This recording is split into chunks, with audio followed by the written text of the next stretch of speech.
Chapter 2 The Three Kingdoms. When we rose, the first ray of the sun had come over the horizon. I woke up with a smile on my face when I turned over, opened my eyes, and there I saw him. How did I get so lucky to have met you, White Buffalo? We're fascinated by words, but where we meet is in the silence behind them, said the White Buffalo. That's when I realized that something magical had changed.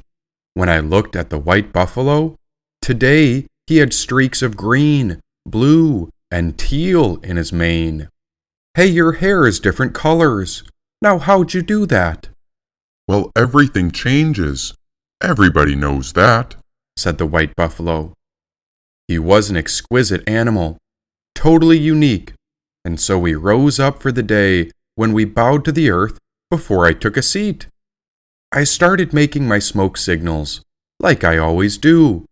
I like to write some fables in the morning, just to see what the dreams and mind stream has put my soul through. And so I clashed my flint together and started working on signals of the smoke. There I took a picture on my phone to upload on the Instagram, where this message held a unique code.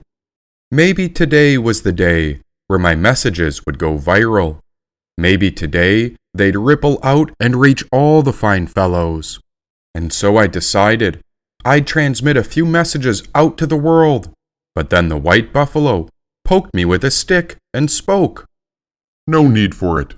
You can put the smoke signals out, said the White Buffalo. Oh, I'm sorry, but this is my ritual. A ritual? Well, what's it for? I'm sending messages to the world, and these are a collection of fables and allegories. I send smoke signals because I'm trying to reach whoever might be listening, so that they can tune into my stories. The White Buffalo looked shocked.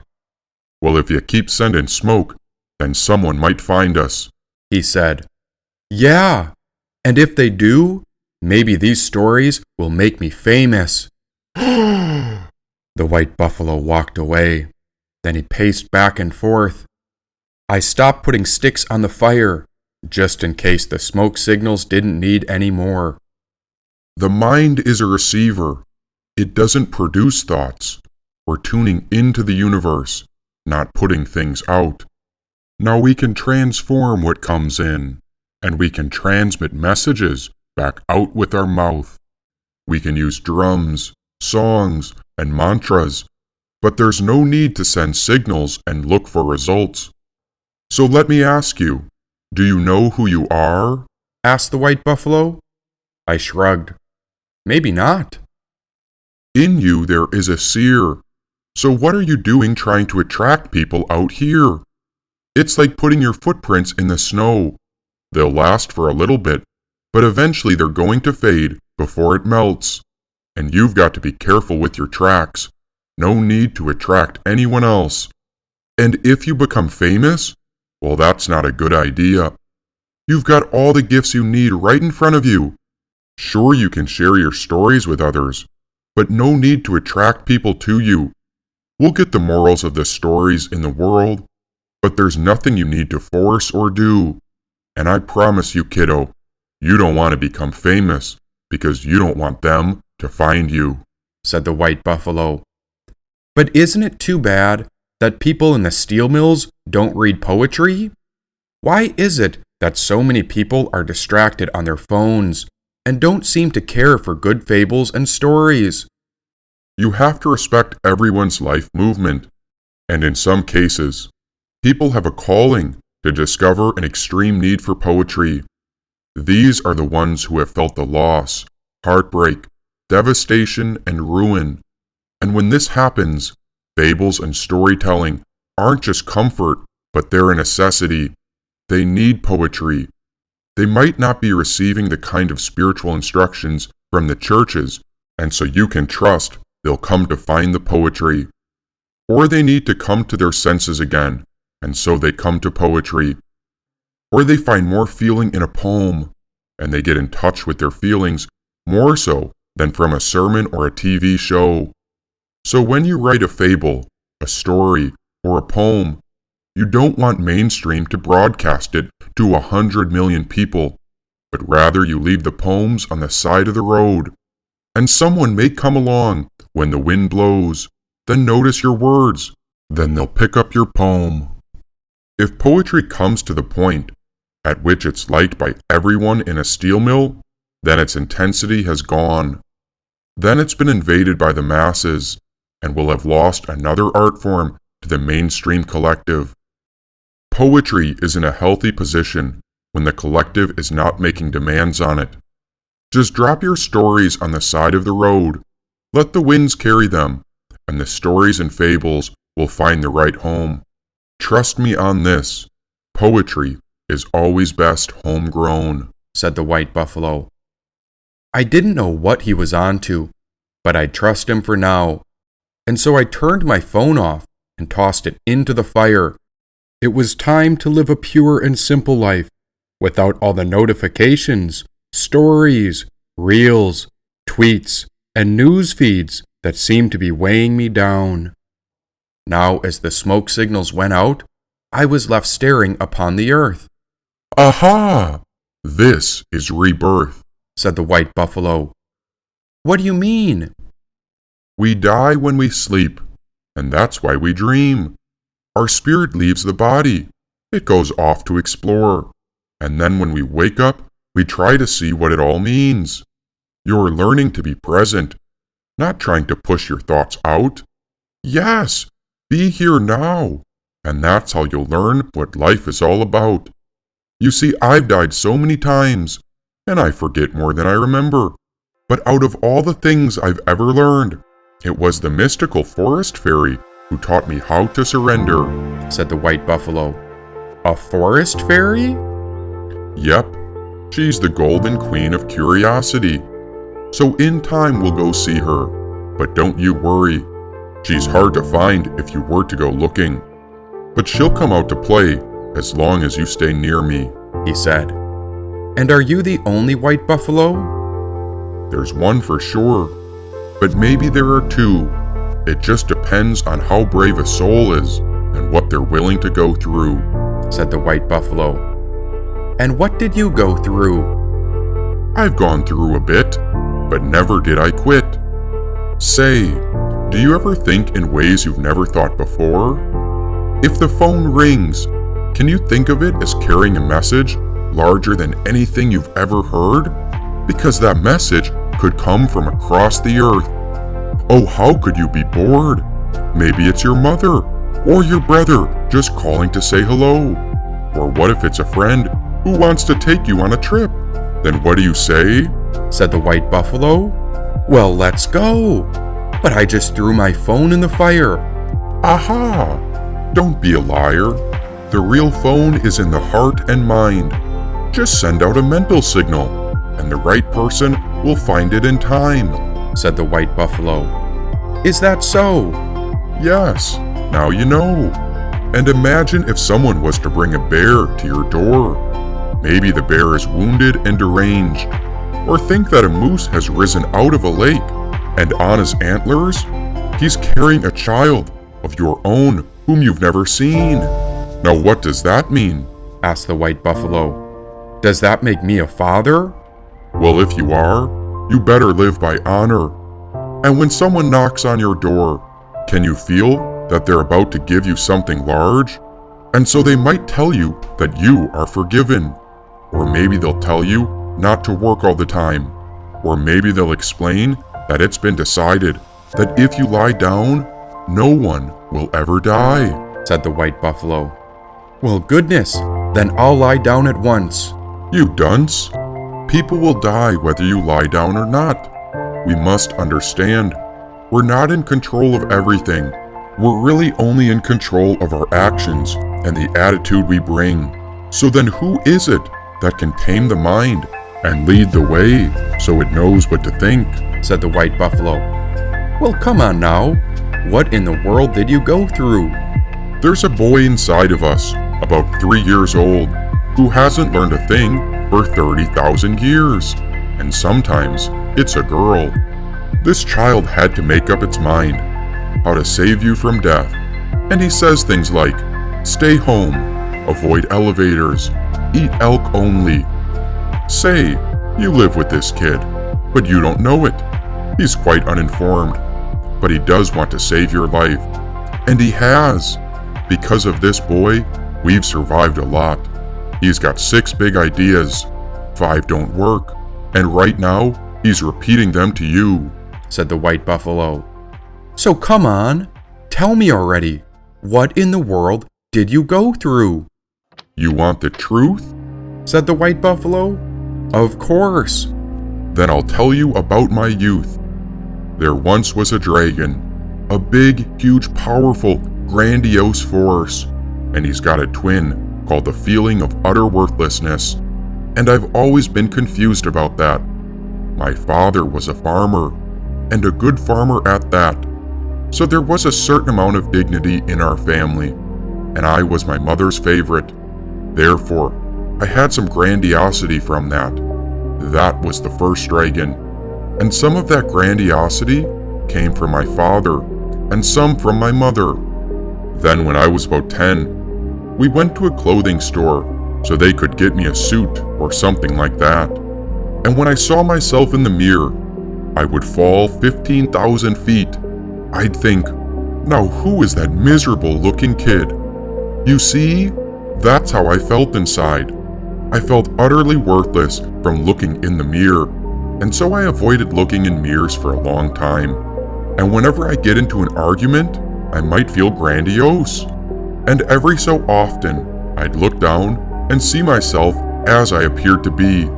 Then I'd sink and sink and sink into that worthlessness. And whoever I got into an argument with, well, they were disappointed because they wanted to be in an argument with a real human being, but I'd disappear into hopelessness. So that kid I told you about, he ended up feeling abandoned and deserted, and he hardly belonged in the family. But this work on grandiosity helped me understand the positive side. So on one side, we can feel very grand, and one side, we can feel quite low. I started to find a unique balance of how it really goes. When I puff up my chest, thinking I'm just great and grand, then if my ego came out, I'd have to remember the hopeless little man. He'd been through a lot. And if I thought of myself as too grandiose, well, the dragon would come out and all hell would break loose. Now when I'd feel hopeless and I'd get really down, I'd liken to my grand nature and remember how there was quite a lot of good things about my nature that could be found. I'd pull the little guy up and I'd get him back to level. Life is a great balance, and that's what makes it oh so special, said the white buffalo. So how do you balance this? I persist, said the white buffalo. You're spectacular, and I think everyone should hear this. Maybe, maybe not. But it's also okay if it's something they miss. Grandiosity is great, but we can't get carried away. What if someone thought that I was so great they wanted to put me on a TV show and give me awards because of what I had to say? I'd tell them, well, that's not me. It's God's grace and the grandiosity from above. I'm just the messenger who is here to share the magnificence of love. Now what if someone brought me on the same TV show and they wanted to tear me to pieces? Well, I know I'm not worthless, and so I tell them that all my work is God's grandiosity, but I work so hard as if it isn't, said the white buffalo. And why do you persist and work so hard? What's your motivation in the matter? If it's all God's grace and grandiosity, then why even bother? Because everything comes back. Even the world spins all around. So suppose you have to lose something you love and cherish. Well, before long, chances are that in the next life, you'll call it found. Don't hold on to anything. Oh, I hope you don't get famous. Just let it go, and it all comes to you. I promise, you don't want to miss this, said the white buffalo. Then he pointed to the horizon. Don't you see? That's you, he said. Now who? Your new identity is coming into view. 3, 2, 1. He paused. Well, I didn't understand, but at least I was present in the moment. And then a moment later, it clicked. Holy shit! I could see how the sun circled the earth, and how this is a journey that goes throughout all time.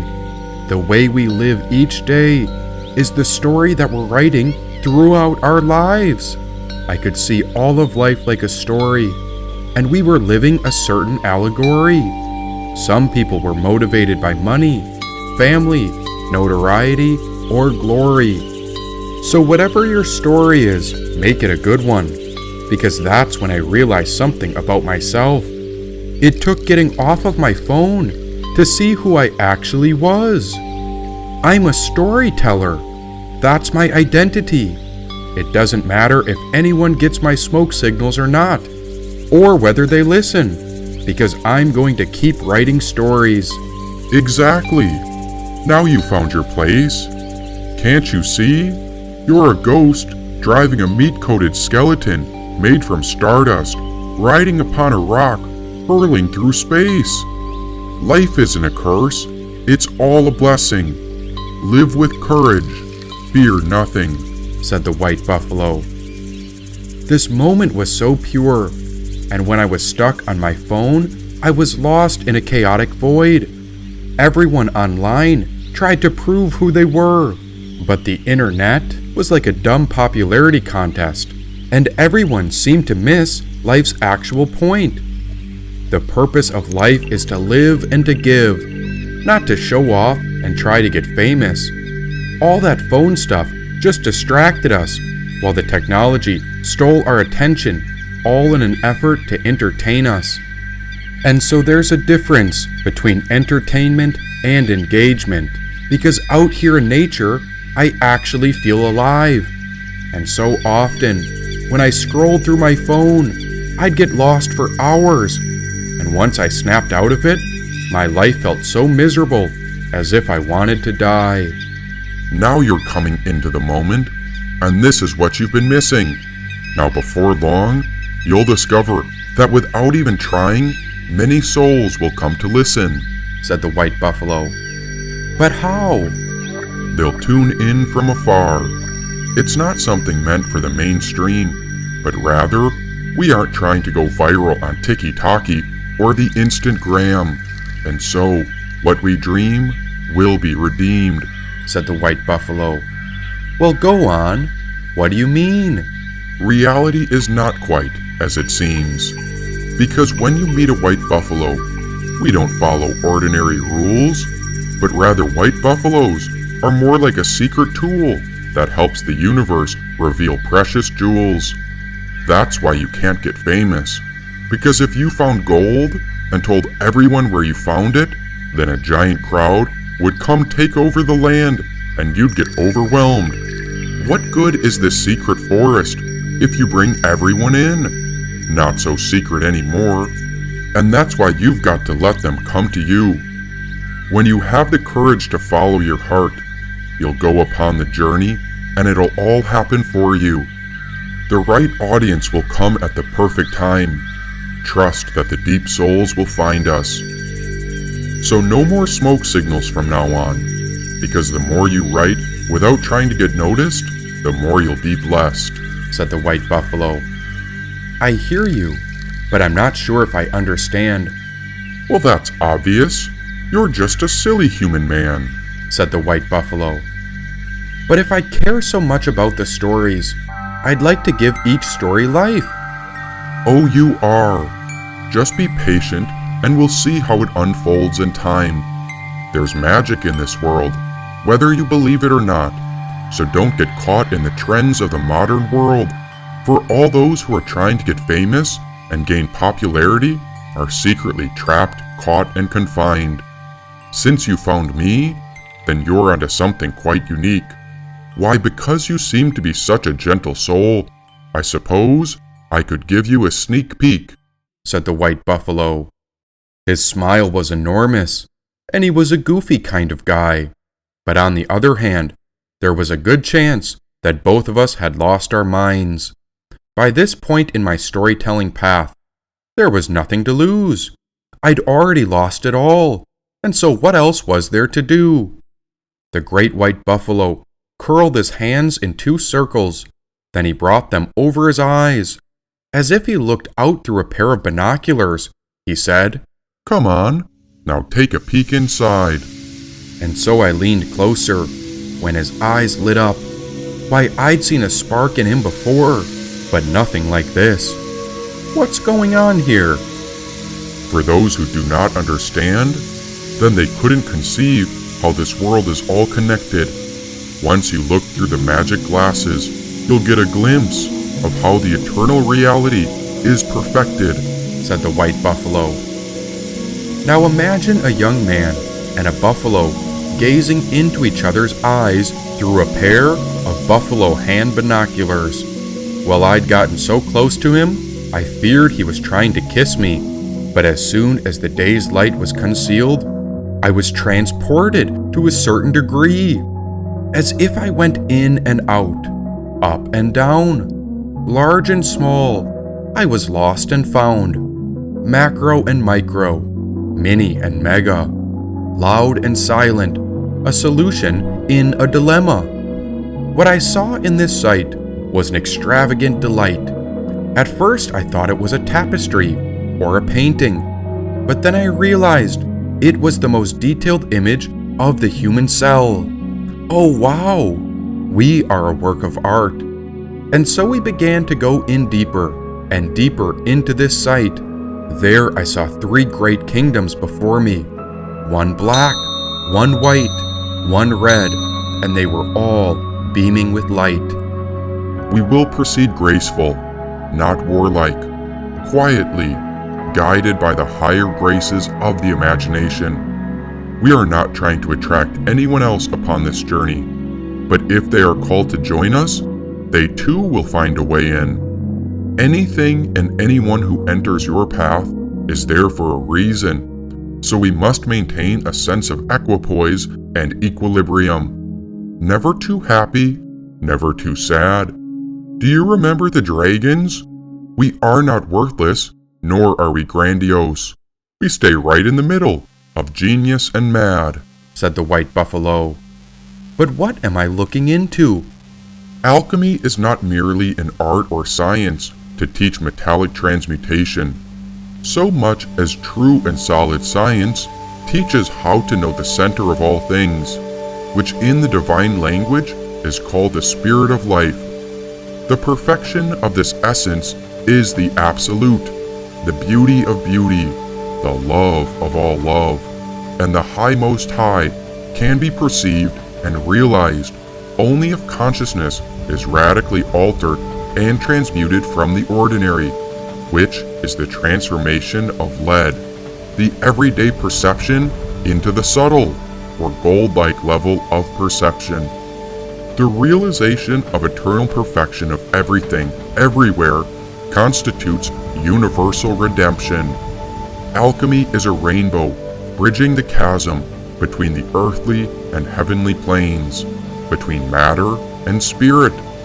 Like the rainbow, it may appear in reach, only to recede if one chases it merely in search of a pot of gold. That's why I hope you don't get famous, because you'll always be chasing, never quite fulfilled, always putting on another mask of ego to suit the occasion. The sacred secret and ancient science of alchemy is a divine art and hermetic philosophy which conceals mysterious quests in order to discover the very secrets of nature, life, death, unity, eternity, and infinity. The culmination or final aspect of the spiritual art is the transmutation process. This is the indispensable part of the great work, or magnum opus. What I mean by this is that there's no absolute ending. Enlightenment is constant awareness of this world as inherently divine, of life as a loving partnership with God, and every moment as an opportunity to offer and receive love. The great work is the creation of man or woman by himself or herself, which is to say, the full and entire conquest of their facilities and future. It is the perfect emancipation of will, assuring him and her universal dominion over the three kingdoms that you have seen. In other words, full power over the universal magical agent. This agent, disguised by ancient philosophers under the name Azoth, also known as Amrita, is the universal medicine. Throughout history, true alchemists are disdainful of wealth and worldly honors. They have actively sought the universal medicine and have called it the fountain of youth, the elixir of life, and the key of immortality in both the spiritual and mysterious physical sense. This elixir would not only cure all ills by uprooting the causes of disease, but also rejuvenate and finally transmute the body, mind, and spirit into an incorruptible body of light. Many are called, and few are chosen. It is only fair to say that very few among the few have succeeded in reaching the ultimate goal. These beings are among the brotherhood and sisterhood of light, said the white buffalo. As I looked through the buffalo's hand binoculars, I saw the three kingdoms. They were the kingdom of the body, the kingdom of the mind, and the kingdom of the spirit. Before obtaining the elixir, the alchemist has to first triumph over all obstacles and difficulties of an extremely intricate process. Though full of promises, these kingdoms are extravagant labyrinths that deter the unworthy. That is why the secrecy was necessary to ensure that the knowledge of devastating and powerful forces should not fall into the wrong hands. This path constitutes challenges to the heroic nature of one who seeks to understand. Each kingdom is a labyrinth that defies linear logic. The assault on the logical sense is made by the Minotaur, who will promptly rout the would-be hero who cannot withstand the attack. Only through reliance on inspired intuition, the golden thread of Ariadne, will the puzzle fall into place and the light replace the darkness. Once the limitations of the body, mind, and spirit are transcended, they are transcribed in fables, koans, riddles, or stories in order to unbalance the intellect in hopes to trigger satori or enlightenment upon the way. In this way, alchemical art is fraught with wonder and speaks in clever and often beautiful ways of thinking about. This becomes a symbolic language in which not a single detail is ever meaningless and exerts a deep fascination onto the sensitive beholder. For someone to realize the true meaning, they must go beyond the surface and enter into the timeless dimension, one which we all may find deep within ourselves. True alchemists do not do this work for glory, fame, or money. They already have everything within and need nothing. They give their goods to those in need. They sell not their secrets, and if they transmit their knowledge to others, it is only to those worthy of possessing it and making use of it according to God's will.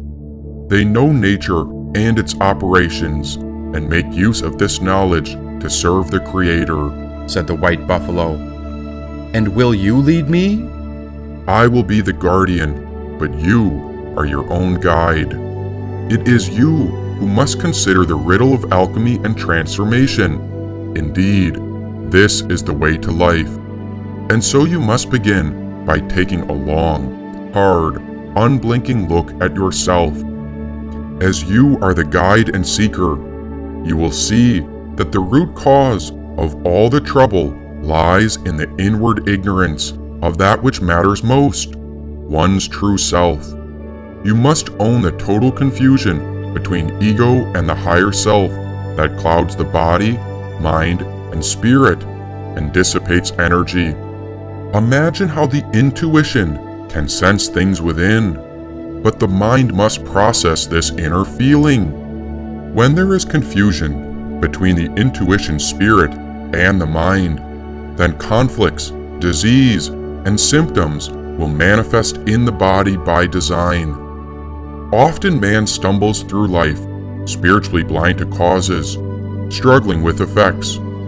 This is often viewed as a mad king who retreats into his palace while his armies fight as he refuses to let them retreat. And when the desperate ministers try to calm down this mad king, which could be the ultimate ego, and persuade him to see the beauty in the world, he would snarl at them. They would try to remind him of the beauty of his palace, of the wonders of the gardens, of all his friends sorrowing at his absence, but no argument seems to penetrate his madness. This mad king would call them liars and accuse them of wanting to rob him of his possessions. Consider this: if what we own brings us not freedom, but bondage, then what good is it to us? Anyone who would be free must ask oneself, what am I living for? We are called to shake off the fateful condition that society and religions have imposed upon us, where the three kingdoms are within. Any descent within, any look within, is at the same time an ascent, or a look toward the true reality without. The renunciation of oneself is the source of all humility, as well as the basis of any true ascent. The first step is a look within, an exclusive contemplation of our very self.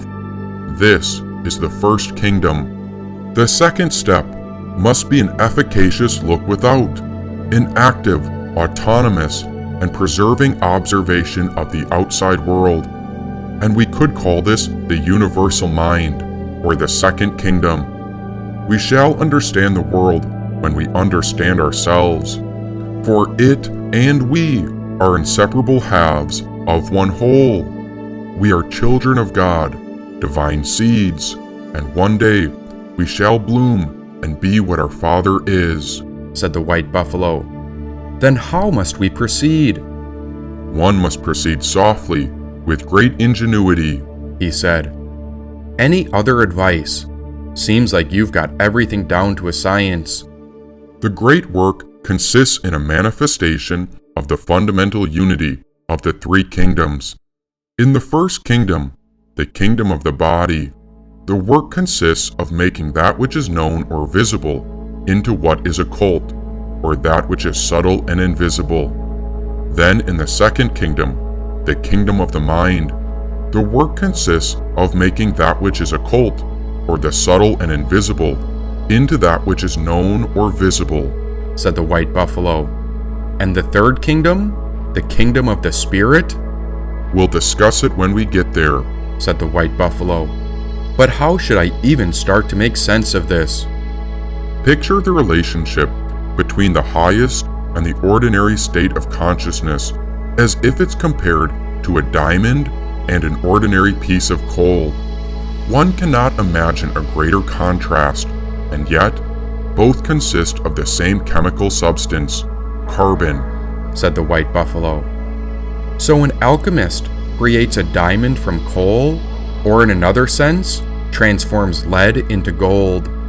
True alchemists do not change lead into gold, they change the world into words, said the white buffalo. Seems like quite the quest. No mud, no lotus. You've got this, said the white buffalo.